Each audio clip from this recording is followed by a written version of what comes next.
Hello नमस्कार दोस्तों, मैं डॉक्टर आकांक्षा और आज आप लोगों के लिए मैं ग्रीन एल्गा का 5वां जीनस यूलोथ्रिक्स लेकर आई हूँ, जो कि आपके टीजीटी पीजीटी के कोर्स में ये यूलोथ्रिक्स और जितने भी मैंने इसके पहले पढ़ाए हैं सारे के सारे आपके सिलेबस में हैं। तो आइए देखते हैं इसका पहला क्लासिफिकेशन देख लेते हैं। Phylum Chlorophyta, class Chlorophyceae, order Ulotrichales, family Ulotrichaceae, genus Ulothrix. देखिए इनका अकरेंस क्या है। मोस्ट स्पीसीज इनकी जो होती हैं वो यूलोथ्रिक्स की फ्रेश वाटर में भी पाई जाती हैं ज़्यादातर, लेकिन और मैरीन वाटर में भी पाई जाती हैं। इनका जो होता है alternation of generation haplontic type का लाइफ साइकिल है इनका।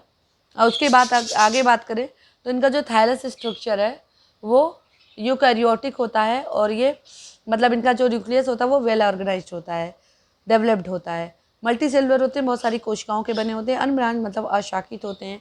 यूनिसेरिएट फिलामेंट्स होते हैं। Basal cell is called holdfast, basal cell को होल्ड फास्ट कहते हैं। Which attaches the filament to the substratum, holdfast जो होता है ये मदद करता है फिलामेंट को अटैच होने में, सबस्ट्रेटम से अटैच होने में हेल्प करता है। सेल वॉल जो होती है इनकी इम्पोर्टेंट है कि प्रोपेक्टिन की और सेलुलोज की बनी होती है। तो किसकी बनी होती है? प्रोपेक्टिन और सेलुलोज की बनी होती है। इंपॉर्टेंट है, अक्सर कंपोजिशन से पूछा जाता है सेल वॉल की कंपोजिशन। तो इसको तो आपको पता ही होना चाहिए सारे सेल वॉल की कंपोजिशन क्या है, हर सारे जितने भी एल्गी हैं। तो इनका है प्रोपेक्टिन और सेलुलोज यूलोथ्रिक्स का। इट लैक्स म्यूसिलेज, म्यूसिलेज नहीं होता इनमें, एब्सेंट होता है। ईच सेल है single girder like parietal chloroplast. इसमें जो है सिंगल गर्डल लाइक मतलब एक ही क्लोरोप्लास्ट होता है जो कि गर्डल की तरह होता है, या पैराटल क्लोरोप्लास्ट होता है। And two many pyrenoids are present, और दो या दो से ज़्यादा पैरेनॉइड्स इसमें हो सकते हैं ईच हर एक क्लोरोप्लास्ट में। अब हम इसका स्ट्रक्चर देख लेते हैं यूलोथ्रिक्स का। देखिए इसमें जो है नीचे ये सबस्ट्रेटम है जो कि और यहाँ पे होल्ड फास्ट, होल्ड फास्ट जो है ये सबस्ट्रेटम फिलामेंट को अटैच होने में हेल्प करता है सबस्ट्रेटम से। इसमें देखिए क्या है, ये न्यूक्लियस है बीच में, और ये इनमें एक हर एक सेल में क्लोरोप्लास्ट में, हर एक सेल के क्लोरोप्लास्ट में पैरेनॉइड्स हैं, दो या दो से ज़्यादा। और ये क्या है, मिडिल लेमला, और ये गैमिट्स होते हैं इनमें। ये गैमिट है जो थोड़े स्पेशल, थोड़ा थिकेंड स्ट्रक्चर दिख रहा है, गैमिट्स है। और यहाँ गैमिटेंजियम मतलब गैमिटेंजियम में ही गैमिट्स बन रहा है। सेल वॉल है, सेल मेम्ब्रेन है, क्लोरोप्लास्ट है।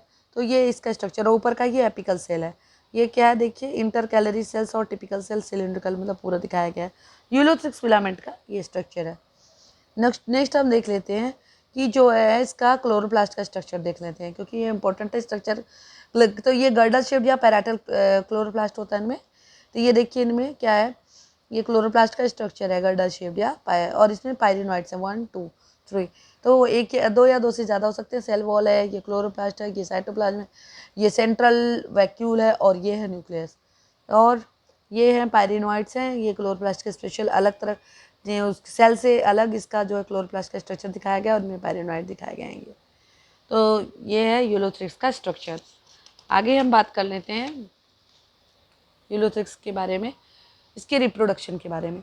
रिप्रोडक्शन इनका कैसा होता है कि यूलोथ्रिक्स का रिप्रोडक्शन जो है वेजिटेटिव तरीके से हो सकता है, और एसेक्सुअल और सेक्सुअल तीनों तरीके से हो सकता है। और एक्सीडेंटल अगर ब्रेकिंग हो गई फिलामेंट की, अचानक कहीं से टूट गया कि एक्सीडेंटली फिलामेंट, तो वहाँ से भी जो है न्यू यूलोथ्रिक्स के फिलामेंट्स बन जाएंगे। तो वेजिटेटिव रिप्रोडक्शन क्या होते हैं, कितने तरीके से? फ्रेगमेंटेशन, टूट टूट के बना सकते हैं। दूसरा एकाइनिट्स, एकाइनिट्स क्या होते हैं, ये जब अनुकूल वातावरण नहीं होता, मतलब प्रतिकूल वातावरण एडवर्स कंडीशन में, ये अपने चारों तरफ एक थिक लेयर जो है बना लेते हैं, और उसके बाद वो रेस्टिंग स्पोर्स हो जाते हैं, बन जाते हैं, मतलब रेस्टिंग फेज में चले जाते हैं, और फिर वो एकाइनेट्स कहलाते हैं। या एप्लानोस्पोर भी इसी तरह होते हैं। तो ये क्या है, वेजिटेटिव मेथड है। अब एसेक्सुअल मेथड देख लेते हैं।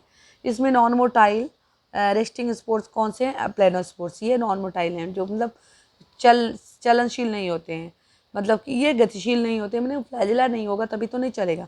Non motile resting spores.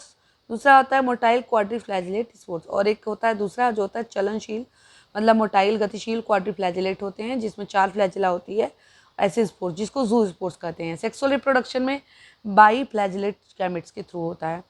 तो ये है इसका और इसका हमने पहले ही पढ़ लिया कि हैप्लॉन्टिक टाइप का लाइफ साइकिल है। तो आज का लेक्चर यहीं पे समाप्त करती हूँ। तब तक के लिए नमस्कार, बाय बाय।